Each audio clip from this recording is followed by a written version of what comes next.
دعا بسم اللہ الرحمن الرحیم یا رب حق محمد وانت المحمود یا رب حق علی وانت علی العلا یا رب حق فاطمہ وانت فاطر السماوات والارض یا رب حق حسن وانت الحسن یا رب حق حسین وانت قدیم الاحسان انت قاضی الحاجات وانت کافی المہمات۔ خالق کنال جو بیمار ہیں بیمار کربلا کا صدقہ انہیں صحت کاملہ دے، جو مقروض ہیں ان کو قرض سے نجات عطا فرما، جو ان بے روزگار ہیں انہیں روزگار عطا فرما، جو سفر پہ ہیں ان کے سفر بلا خطر فرما، وارث حقیقی امام زمانہ کے ظہور میں تاجیل فرما۔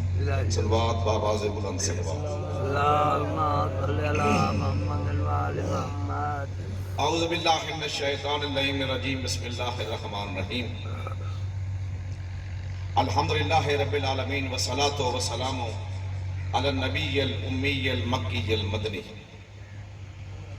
الہتہامی السید البہی وسراج المضیء والکوکب الدری صاحب الوقار والسکینہ المدفون بعرض مدینہ ابی القاسم محمد بلند صلوات۔ اللہم صلی علی محمد وآل محمد۔ الذی المراج سفرہ والبراق مرکبہ وقاب قوسین مقامہ وسدرۃ المنتہا منزلہ لأنہ کان نبیا وآدم بین الماء والطین الذی فی التوراۃ اظہارہ وفی الانجیل اذکارہ وفی الزبور اشتہارہ وفی القرآن وما ارسلناک الا رحمۃ للعالمین وعلی عطرۃ الطیبین الطاہرین المعصومین الذین اذھب اللہ عنہم الرجس وطہرہم تطہیرا۔ بلند اللہم صلی علی محمد وآل محمد۔ اما بعد فقط قال اللہ تبارک و تعالی فی محکم کتابہ المبین، بسم اللہ الرحمن الرحیم، من یطع الرسول فقد اطاع اللہ۔ پھر بھی صلوات۔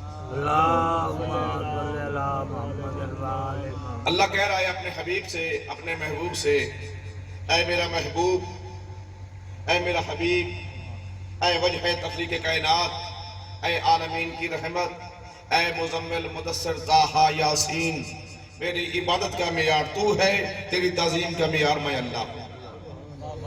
اللہ کہہ رہا ہے اپنے حبیب سے کہ اے میرا مصطفیٰ، دنیا میری عبادت نہیں بتا سکتی، جب دنیا میری عبادت نہیں بتا سکتی تو دنیا تیری تعظیم بھی نہیں بتا سکتی۔ تیری تعظیم میں بتاؤں گا، میری عبادت تو بتائے گا۔ سرکار دو عالم نے نماز پڑھ کے دکھائی، روزہ رکھ کے دکھایا، حج ادا کر کے دکھائی، زکوٰۃ ادا کر کے دکھائی، اللہ کی عبادت کی ہے سرکار دو عالم نے۔ توجہ ہے، اللہ کی عبادت کی ہے سرکار دو عالم نے۔ ایک جملہ دینے لگا ہوں کہ اللہ کی عبادت 14 کی تعظیم ہے، 14 کی تعظیم اللہ کی عبادت ہے۔ واہ واہ واہ واہ واہ۔ اللہ نے 14 کو منوایا ہے، 14 نے اللہ کو منوایا ہے، اللہ نے 14 کا تعارف کروایا ہے، 14 نے اللہ کی پہچان کروائی ہے۔ کنت کنزا مخفیا فاحببت ان اعرف فخلقتک یا محمد، میں چھپا ہوا خزانہ تھا۔ واہ واہ واہ واہ۔ حدیث قدسی میں ارشاد ہو رہا ہے کہ میں ایک چھپا ہوا خزانہ تھا، مجھے محبت ہوئی پہچانا جاؤں، اے مصطفیٰ میں نے تجھے خلق کیا اور یہ سارے محمد ہیں۔ پھر اللہ بتا رہا ہے ان کا تعارف، اللہ کہہ رہا ہے ہم فاطمۃ وابوہا وبالہا وبنوہا۔ اللہ نے 14 کا تعارف کروایا ہے، 14 نے اللہ کی پہچان کروائی ہے۔ اللہ نے جب بھی عذاب نازل کیا ہے 14 کا دشمن بھی کیا ہے، 14 نے جب کبھی جنگ کی ہے 14 میں سے کسی نے تو اللہ کے دشمن سے کی ہے۔ اللہ کہہ رہا ہے میرے مصطفیٰ، میری عبادت کا معیار تو ہے، تیری تعظیم کا معیار میں اللہ ہوں۔ سرکار دو عالم نماز پڑھ کے دکھائی، روزہ رکھ کے دکھایا، حج ادا کر کے دکھائی، زکوٰۃ دے کر دکھائی، اللہ کی عبادت کی ہے سرکار دو عالم نے۔ سرکار دو عالم کی تعظیم اللہ بتا رہا ہے۔ اللہ کہہ رہا ہے خبردار ایمان والو، یا ایھا الذین آمنوا لا تقدموا بین یدی اللہ و رسولہ، خبردار ایمان والو میرے مصطفیٰ کے آگے قدم مت رکھنا۔ پھر اللہ کہہ رہا ہے دوسری جگہ پہ، یا ایھا الذین آمنوا لا ترفعوا اصواتکم فوق صوت النبی، خبردار ایمان والو میرے مصطفیٰ کی آواز سے اپنی آواز بلند مت کرنا۔ اگر یہ مصطفیٰ تم جیسا ہوتا تو میں اس کی آواز سے اپنی آواز بلند کر سکتے تھے، مصطفیٰ تم جیسا نہیں۔ نہ مصطفیٰ کے آگے قدم مت رکھنا، مصطفیٰ کی آواز سے اپنی آواز بلند بھی نہ کرنا. اللہ بتا رہے ہیں مصطفیٰ کی تعظیم، سرکار بتا رہے ہیں اللہ کی عبادت. ایک جگہ پہ اللہ نے عبادت اور تعظیم کو اکٹھا کر دیا. مسجد نبوی ہے، رسول سجدے میں ہے، پشت پر آ کر بیٹھ گئے حسین. جو اللہ اپنے محبوب سے کہتا ہے میرا محبوب عبادت کم کر اور عبادت کم کر اور عبادت کم کر، تیرے پاؤں پہ ورم آتے ہیں. وہ اللہ کہہ رہے ہیں مصطفیٰ سجدے کو لمبا کر، سجدے کو طول دے. یعنی جس کا بیٹھنا عبادتوں کو بڑھا دے اسے حسین کہتے ہیں. عام بندے کی عبادت ہے، سید الانبیاء کی عبادت ہے. آدم کی جرت نہیں کہ مصطفیٰ کی پشت پر آ کر بیٹھ جائے. جناب نوح کی جرت نہیں، جناب ابراہیم و اسماعیل کی جرت نہیں، جناب موسیٰ اور عیسیٰ کی جرت نہیں. حسین آ کر بیٹھے ہیں. اگر کوئی نبی آ کر بیٹھے تو صحیح مصطفیٰ کی پشت پہ اللہ اس سے عہدہ نبوت نہ چھین لے. نبی بیٹھے ہوئے تھے، ایک صحابی نماز پڑھ رہا تھا. نبی نے آواز دی یا فلاں ابن فلاں، اس نے نماز تیز کی. پھر نبی نے آواز دی یا فلاں ابن فلاں، اس نے نماز پھر تیز کی. نبی نے تیسری دفعہ آواز دی یا فلاں ابن فلاں، یہ نماز ختم کر کے جی سرکار. نبی فرماتے میں نے بلایا تھا، سرکار نماز پڑھ رہا تھا. نبی فرماتے ہیں کلمہ دوبارہ پڑھ. نماز پڑھائی کہہ رہے تھے سرکار آپ نے، نبی فرماتے کلمہ دوبارہ پڑھ. صلوات بابا سے بلند صلوات. نبی فرماتے کلمہ دوبارہ پڑھ. اگر کوئی صحابی نبی کی آواز پہ لبیک نہ کہے نماز میں، اس کا ایمان ختم ہے. اور یہی مصطفیٰ اگر سجدے میں آ جائے، حسین پشت پر آ کر بیٹھ جائے، نبی کو اٹھنے نہیں دیتا. این سجدے کے عالم میں نبی سجدے میں تھے. این سجدے کے عالم میں رسول کریم نے ترازو عدل لگایا. ایک پلڑے میں نماز کو رکھا، ایک پلڑے میں حسین کو رکھا.